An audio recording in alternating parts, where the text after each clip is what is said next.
2 Kings chapter 9 verses 14 through 37. So Jehu the son of Jehoshaphat the son of Nimshi conspired against Joram. Now Joram had kept Ramoth Gilead, he and all Israel, because of Hazael king of Syria. But King Joram was returned to be healed in Jezreel of the wounds which the Syrians had given him, when he fought with Hazael king of Syria, and Jehu said, If it be your minds, then let none go forth nor escape out of the city to go to tell it in Jezreel. So Jehu rode in a chariot, and went to Jezreel, for Joram lay there. And Ahaziah king of Judah was come down to see Joram. And there stood a watchman on the tower in Jezreel, and he spied the company of Jehu as he came, and said, I see a company. And Joram said, Take an horseman, and send to meet them, and let him say, Is it peace? So there went one on horseback to meet him, and said, Thus saith the king, Is it peace? And Jehu said, What hast thou to do with peace? Turn thee behind me. And the watchman told, saying, The messenger came to them, but he cometh not again. Then he sent out a second on horseback, which came to them, and said, Thus saith the king, Is it peace? And Jehu answered, What hast thou to do with peace? Turn thee behind me. And the watchman told, saying, He came even unto them, and cometh not again, and the driving is like the driving of Jehu the son of Nimshi, for he driveth furiously. And Joram said, Make ready. And his chariot was made ready. And Joram king of Israel and Ahaziah king of Judah went out, each in his chariot, and they went out against Jehu, and met him in the portion of Naboth the Jezreelite.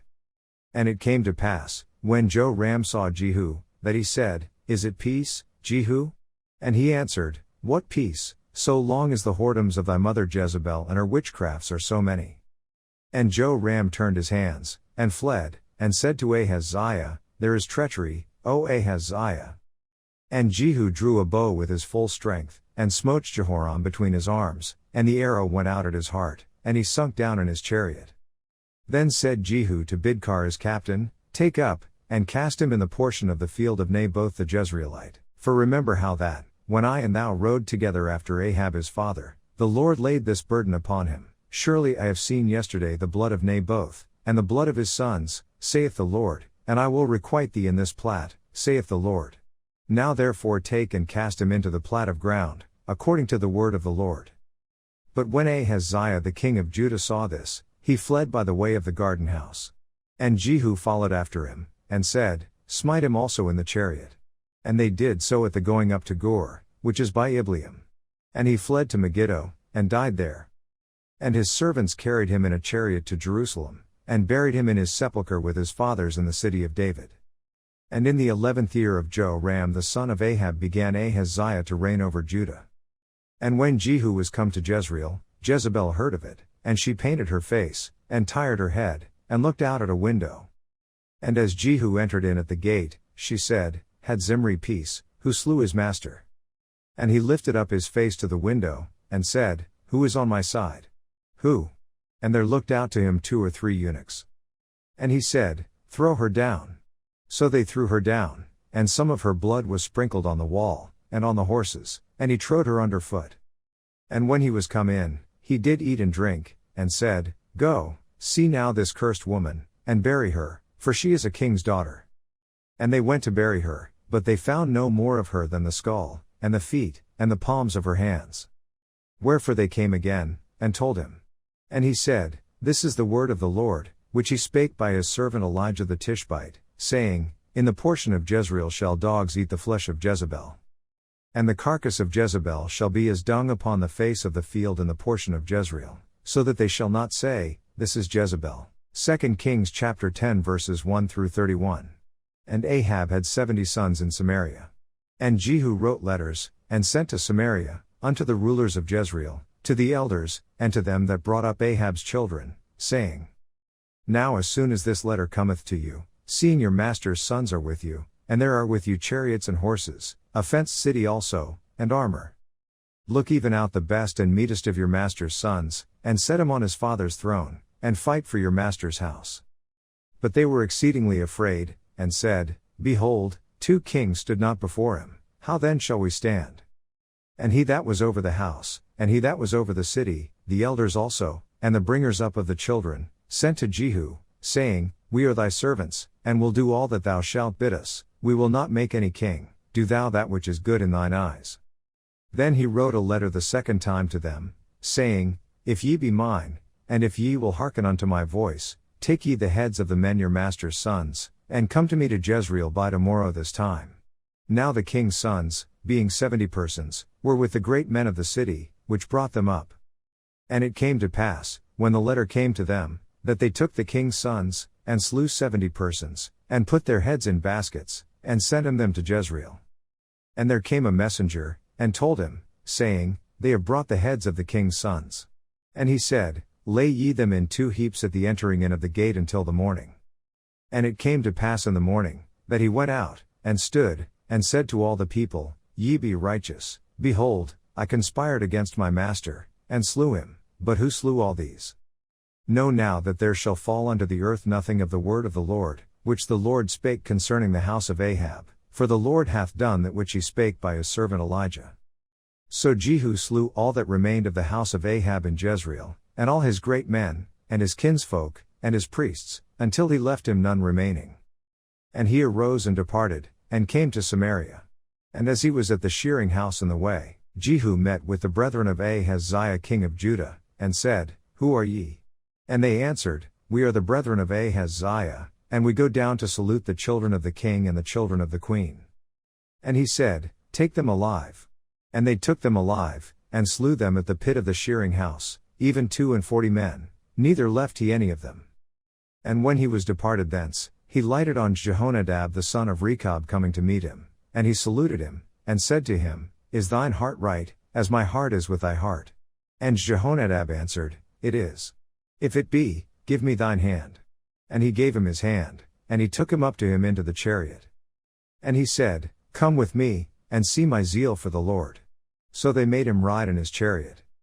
And when he came to Samaria, he slew all that remained unto Ahab in Samaria, till he had destroyed him, according to the saying of the Lord, which he spake to Elijah.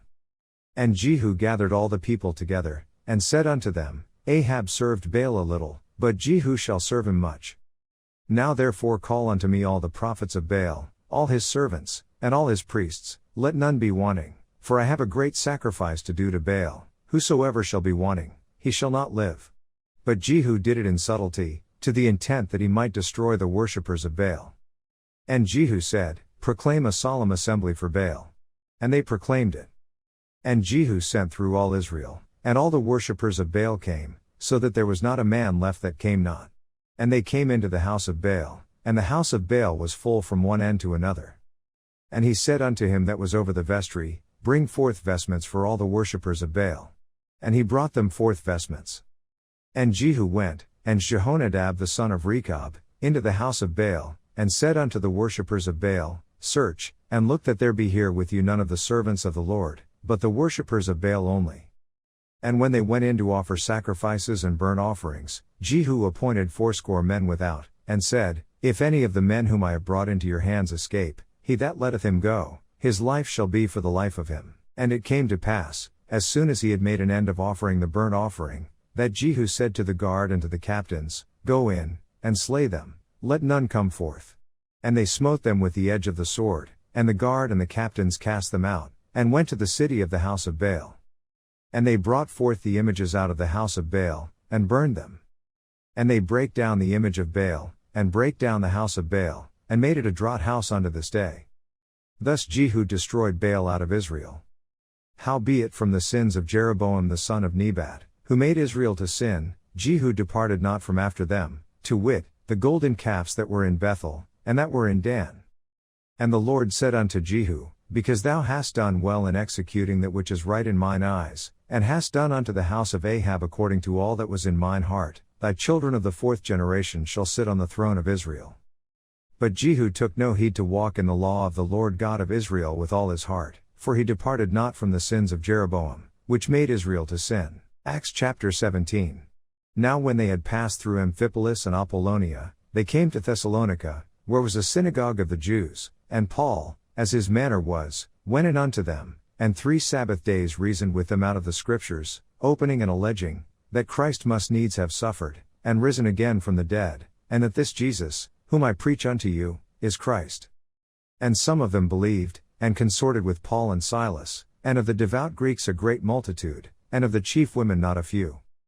But the Jews which believed not, moved with envy, took unto them certain lewd fellows of the baser sort, and gathered a company, and set all the city on an uproar, and assaulted the house of Jason, and sought to bring them out to the people. And when they found them not, they drew Jason and certain brethren unto the rulers of the city, crying, These that have turned the world upside down are come hither also. Whom Jason hath received, and these all do contrary to the decrees of Caesar, saying that there is another king, one Jesus. And they troubled the people and the rulers of the city, when they heard these things. And when they had taken security of Jason, and of the other, they let them go. And the brethren immediately sent away Paul and Silas by night unto Berea, who coming thither went into the synagogue of the Jews.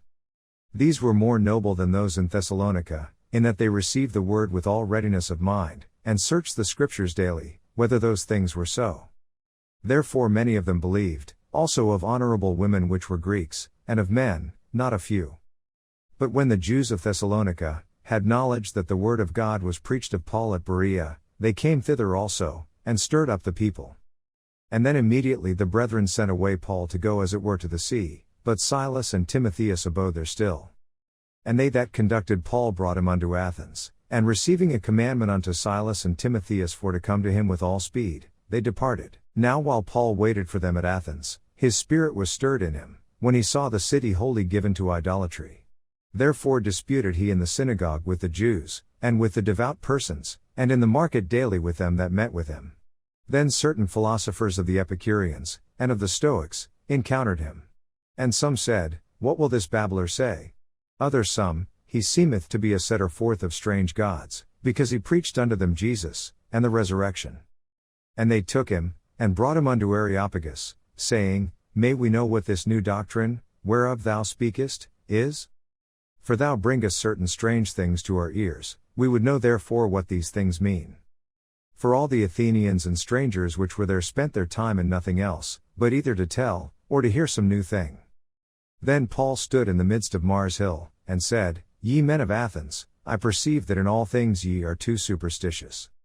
For as I passed by, and beheld your devotions, I found an altar with this inscription, To the unknown God. Whom therefore ye ignorantly worship, him declare I unto you. God that made the world and all things therein, seeing that he is Lord of heaven and earth, dwelleth not in temples made with hands. Neither is worshipped with men's hands, as though he needed anything, seeing he giveth to all life, and breath, and all things. And hath made of one blood all nations of men for to dwell on all the face of the earth, and hath determined the times before appointed, and the bounds of their habitation. That they should seek the Lord, if haply they might feel after him, and find him, though he be not far from every one of us. For in him we live, and move, and have our being, as certain also of your own poets have said, for we are also his offspring. For as much then as we are the offspring of God, we ought not to think that the Godhead is like unto gold, or silver, or stone, graven by art and man's device. And the times of this ignorance God winked at, but now commandeth all men everywhere to repent, because he hath appointed a day, in the which he will judge the world in righteousness by that man whom he hath ordained, whereof he hath given assurance unto all men, in that he hath raised him from the dead. And when they heard of the resurrection of the dead, some mocked, and others said, We will hear thee again of this matter. So Paul departed from among them. Howbeit certain men clave unto him, and believed, among the which was Dionysius the Areopagite, and a woman named Damaris, and others with them. Psalms chapter 144.